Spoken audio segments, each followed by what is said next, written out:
Hi Scorpio, kumusta po kayong lahat? So yan Scorpio, maraming salamat po sa walang sawang pagsubaybay sa ating pong mga reading. And kung ikaw ay bago pa lang sa ating channel, mag-subscribe na po kayo. Then i-click mo na rin yung ating notification bell para lagi kang updated sa ating mga bagong upload. And guys, sa mga interested pala sa ating private reading ay nasa description box below lang po yung link ng aking Facebook. So yan guys, i-message nyo lang po ako. So, ano ba yung topic ng reading natin ngayon? Yung topic ng reading natin ngayon, guys, is ganap sa inyo pagdating sa love life mo ngayong taong 2026, no? Para sa mga nag-request, gaya nga ng pinangako ko. Okay, so tingnan natin.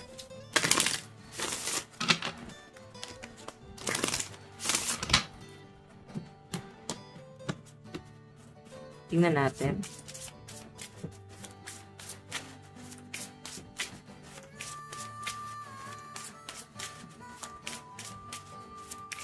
Scorpio, Sun, Moon, Rising, and Venus sign. Meron tayong I call back my power. So, ito guys, may more on pag-move on.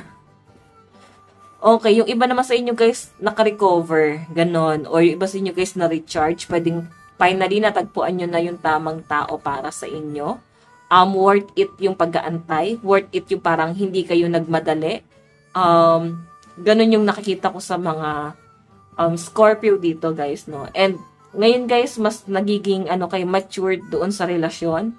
And siguro malaking tulong din yung nagagawa sa inyo nung person na natagpuan mo ngayong taong 2026. Or pwedeng karelasyon mo siya ngayon guys. Kasi more on, to guys parang masasabi mong kampante ka doon sa relasyon. Masasabi mong payapa, wala kang nakikitang, hindi ka nagda-doubt doon sa relasyon nyo. May nakikita ko dito guys, parang positive itong energy nitong taong to. Itong taong to kasi yung pinapakita sa akin. Tingnan mo naman. Nabigyan kanya ng ng lakas ng loob, nabigyan kanya guys ng motivation sa buhay. Ayun. So maganda yung nakikita ko diyan. By the way, tignan pa natin.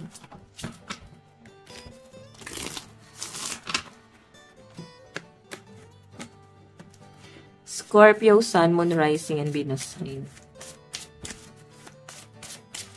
Scorpio. Meron tayong I am protected by my source. So, yun. May nakikita ako sa mga Pisces dito na Pisces, Scorpio.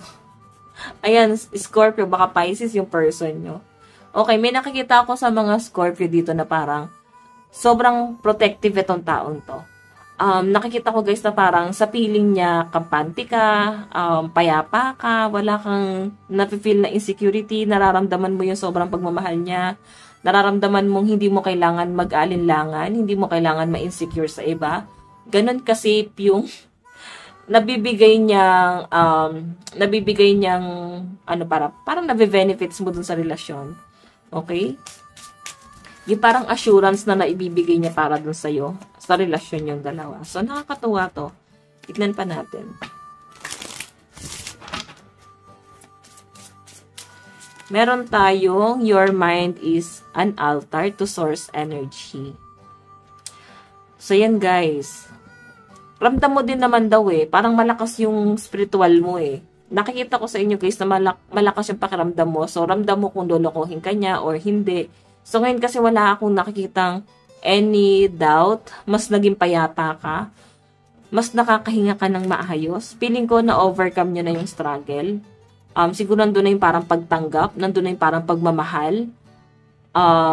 Both side, pwedeng sa family, nabigay ng family. Natanggap kayo ng pamilya. So, yun yung parang, yung parang naging assurance mo na rin dito sa relasyon na to. Kasi ginawa niya guys, ginawa niyang maayos yung buong pagsasama niyo nang wala ka dapat gawing pag-alinlangan. So, yan. Yung nakikita ko, guys. Magiging kampante ka dito sa pagkasamang to. So, meron tayong healing myself, heal my lineage. Wow! Siguro may edad na kayo nung nagkaroon kayo ng tamang tao sa buhay nyo or nung dumating itong tamang taong to. So, hindi ka nagmadali. Siguro mga nasa 30 plus, pataas. So, ganun yung nakikita ko. Parang hindi naman din talaga kayo nagmadali. Pero yun nga, parang na-save nyo, parang buti na lang nakahabol, parang ganon. Buti na lang Hindi naman tumandang dalaga, hindi tumandang binata. Parang ganyan. So, nakikita ko guys yung healing na nangyayari dito. And feeling ko may mga plano na rin kayo ng person mo dyan. Ngayong 2025. So, maganda naman yung nakikita ko guys. By the way, tignan pa natin.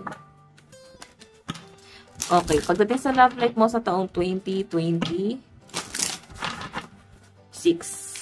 2026. Meron tayong tell me what your heart needs. Diba? Lagi niyang sinisecure kung ano yung kailangan mo. Ano yung gusto mong, grabe yung effort na ginagawa nitong taong to. And as in, good provider, sinisecure niya na nakakakain ka ng maayos. O na ibibigay niya yung pangangailangan mo, guys. Sobrang maalaga. For me, wala ka na masasabi dito sa taong to. Sobrang perfect na. Okay, so tignan pa natin. Scorpio, meron tayong I feel alone even when we're together. So, yun. So, siguro minsan, medyo may pagdadoubt ka rito. Like, pag busy siya, may mga paranoia, ganon.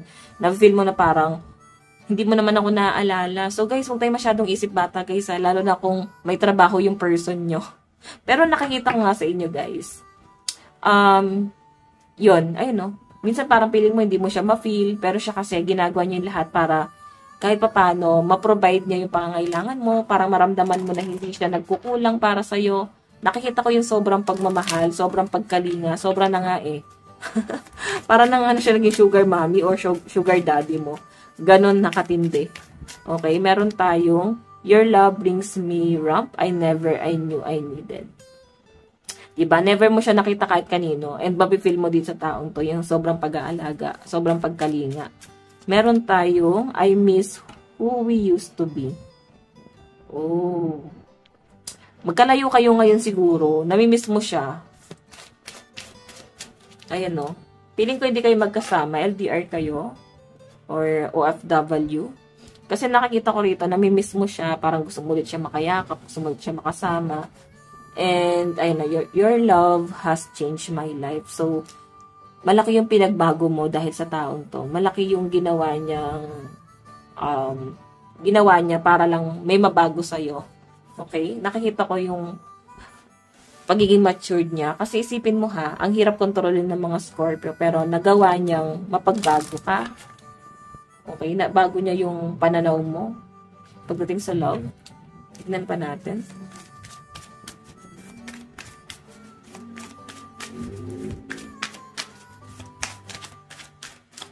Message niya, meron tayong attention of others. I'm addicted to the attention of others. I love feeling wanted and needed. I don't feel whole without it. So, masyadong friendly pala si person.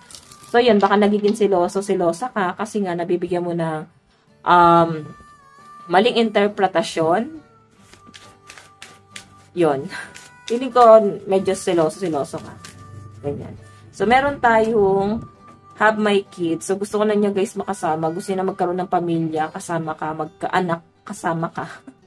Gusto niya na magkaroon ng anak sa'yo. Gusto niya na magkaroon ng pamilya, kasama ka. Ganon. May fantasy. You know, ikaw yung pinapantasya niya. And pansin mo yung card. Puro pink kinakuha natin card.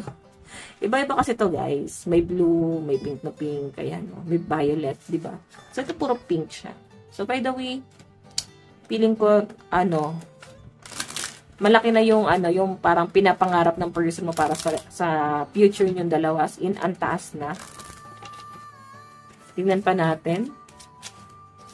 Meron tayong give your relationship a chance. So, ayan. Bigyan mo ng chance yung sarili mo na buksan mo ulit yung puso mo sa bago. Okay? And nakikita ko naman guys na iingatan ka nitong person na to. Nakikita ko na parang mamahalin ka ng taong to. Iwas mo na yung sobrang pagdadoubt kasi lahat ng stability, security, assurance, ibibigay sa'yo na tong taong to. Okay? So, hayan, Scorpio, ito lang po ang inyong reading. Maraming salamat. God bless and love you all. Bye-bye!